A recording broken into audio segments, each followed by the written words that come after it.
Halo pemirsa, selamat datang kembali di No Hub News. Kali ini, kita akan menyelami misteri sebuah peradaban yang pernah menguasai Italia sebelum Kekaisaran Romawi lahir, bangsa Etruria. Melalui makam-makam kuno mereka, kita mendengar suara dari makam yang menceritakan kisah kejayaan, seni, dan rahasia sebuah budaya monumental yang hampir terlupakan.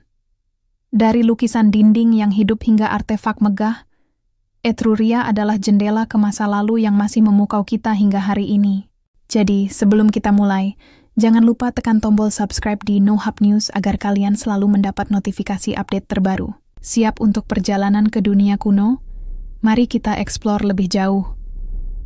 Etruria adalah peradaban kuno yang berkembang di Italia Tengah, di wilayah yang kini mencakup Tuscany, Umbria, dan Lazio, antara abad ke-7 hingga ke-3 sebelum Masehi. Sebelum Romawi menjadi kekuatan dunia, Etruria adalah raja semenanjung Italia, menguasai perdagangan, seni, dan teknologi dengan kecanggihan yang luar biasa. Mereka bukan sekadar pendahulu Romawi, tapi peradaban dengan identitas unik yang membentuk fondasi budaya Mediterania.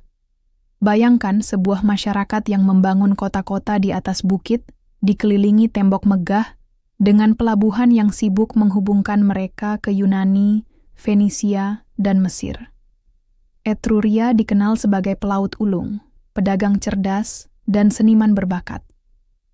Mereka menguasai metalurgi, membuat perhiasan emas dan perunggu yang begitu halus hingga masih memukau arkeolog modern. Tapi, mengapa peradaban ini lenyap, diserap oleh Romawi? Jawabannya tersimpan dalam makam-makam mereka. Makam-makam Etruria yang ditemukan di situs seperti Cerveteri, Tarquinia, dan Populonia adalah harta karun arkeologi. Tidak seperti makam Mesir yang tersembunyi di bawah tanah, makam Etruria dirancang seperti rumah atau kuil, lengkap dengan kamar, pintu, dan dekorasi mewah. Mereka disebut kota orang mati atau nekropolis, mencerminkan kepercayaan Etruria bahwa kehidupan di alam baka adalah kelanjutan dari dunia ini. Di Cerveteri, nekropolis Banditaccia memiliki ribuan makam yang dibangun seperti gundukan besar atau tumuli, beberapa dengan lorong bawah tanah yang rumit. Makam-makam ini dihiasi dengan relief dan lukisan dinding yang menggambarkan kehidupan sehari-hari, pesta, tarian, perburuan, bahkan adegan olahraga. Di Tarquinia, lukisan dindingnya begitu hidup dengan warna merah, biru, dan kuning yang masih terlihat jelas meski berusia ribuan tahun. Bayangkan, masuk ke makam dan melihat gambar pasangan menari atau musisi memainkan lira, seolah waktu berhenti di masa Etruria. Lukisan dinding di makam Etruria adalah salah satu warisan terbesar mereka. Misalnya, makam macan tutul di Tarquinia menunjukkan dua macan tutul menghadap pohon, dikelilingi oleh musisi dan penari dalam suasana ceria. Makam lain, seperti makam perjamuan, menggambarkan orang-orang bersantai sambil makan dan minum, menunjukkan bahwa Etruria melihat kematian bukan sebagai akhir, tapi sebagai pesta abadi. Sarkofagus juga menjadi ciri khas. Banyak yang diukir dengan patung pasangan suami istri, berbaring bersama dalam posisi santai, tersenyum, seolah mengundang kita untuk bergabung dalam kebahagiaan mereka. Sarkofagus dari Cerveteri, misalnya, menunjukkan pasangan yang saling berpelukan, dibuat dari terakota dengan detail yang menakjubkan. Ini mencerminkan nilai Etruria tentang keluarga, cinta, dan kebersamaan, bahkan di alam baka. Artefak di dalam makam, seperti perhiasan emas, cermin perunggu, dan vas keramik, mengungkap keahlian mereka. Vas-vas ini sering dihiasi dengan motif Yunani, menunjukkan hubungan perdagangan Etruria dengan dunia Mediterania. Cermin perunggu sering diukir dengan mitos seperti Hercules atau Dewi Etruria, adalah benda sehari-hari yang juga memiliki makna ritual. Salah satu misteri terbesar Etruria adalah bahasanya. Meski mereka meninggalkan ribuan inskripsi, bahasa Etruria belum sepenuhnya terpecahkan. Tulisan mereka menggunakan alfabet yang mirip dengan Yunani, tapi bahasanya sendiri tidak terkait dengan bahasa Indo-Eropa seperti Latin atau Yunani. Inskripsi di makam, tablet, dan benda ritual memberikan petunjuk tentang nama, gelar, dan doa, tapi banyak teks masih sulit diterjemahkan. Salah satu penemuan penting adalah tablet Pirgi, 3 lempeng emas dengan teks bilingual dalam bahasa Etruria dan Fenisia. Ini seperti batu Rosetta Etruria, membantu ilmuwan memahami beberapa kata. Namun, karena sebagian besar teks pendek dan berulang, seperti nama atau dedikasi, kita masih kehilangan gambaran penuh tentang sastra atau sejarah mereka. Makam-makam menjadi suara utama Etruria, menceritakan kisah mereka melalui gambar dan simbol. Bagian 5. Kepercayaan dan ritual. Makam Etruria mencerminkan kepercayaan mereka tentang kematian dan alam baka. Mereka percaya bahwa jiwa orang mati melanjutkan kehidupan di dunia lain, dikelilingi oleh kesenangan duniawi seperti makanan, musik, dan tarian. Ini berbeda dengan pandangan Mesir kuno, yang fokus pada perjalanan jiwa melalui ujian di dunia bawah. Bagi Etruria, kematian adalah perayaan, dan makam adalah rumah abadi. Dewa-dewa Etruria, seperti Tinia, mirip Zeus, Uni, Juno, dan Minerva, sering muncul dalam seni makam. Ritual penguburan melibatkan persembahan makanan, minuman, dan benda berharga yang ditempatkan di makam untuk menemani jiwa. Beberapa makam bahkan memiliki saluran untuk menuangkan anggur atau minyak ke dalam, menunjukkan bahwa keluarga terus merawat leluhur mereka setelah kematian. Etruria bukan sekadar peradaban yang berdiri sendiri, mereka adalah guru bagi Romawi. Banyak aspek budaya Romawi berasal dari Etruria, mulai dari arsitektur hingga tradisi agama. Misalnya, kuil Romawi dengan pilar dan atap segitiga terinspirasi dari desain Etruria. Pertunjukan gladiator yang menjadi ikon Romawi berasal dari ritual pemakaman Etruria, di mana pertarungan diadakan untuk menghormati orang mati. Bahkan beberapa Firaun awal Romawi, seperti dinasti Tarquin, konon berasal dari Etruria. Kota Roma sendiri, menurut legenda, didirikan di wilayah yang dulu dikuasai Etruria.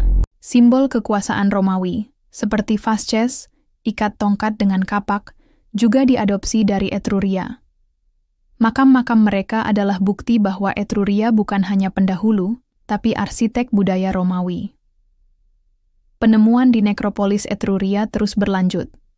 Di Tarquinia, arkeolog baru-baru ini menemukan makam dengan lukisan dinding yang menggambarkan prosesi pemakaman, lengkap dengan kereta kuda dan penari.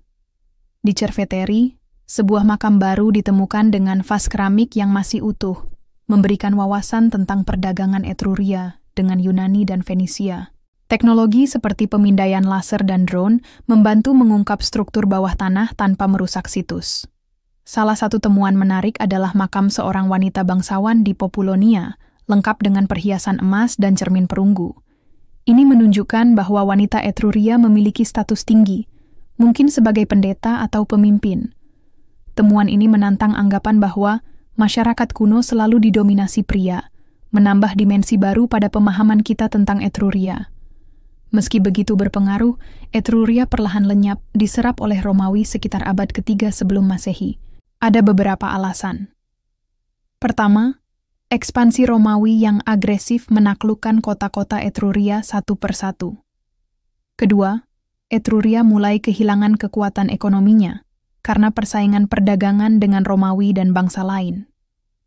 Ketiga, banyak keluarga bangsawan Etruria berasimilasi dengan Romawi, membawa budaya mereka ke dalam budaya Romawi. Namun, Etruria tidak benar-benar hilang.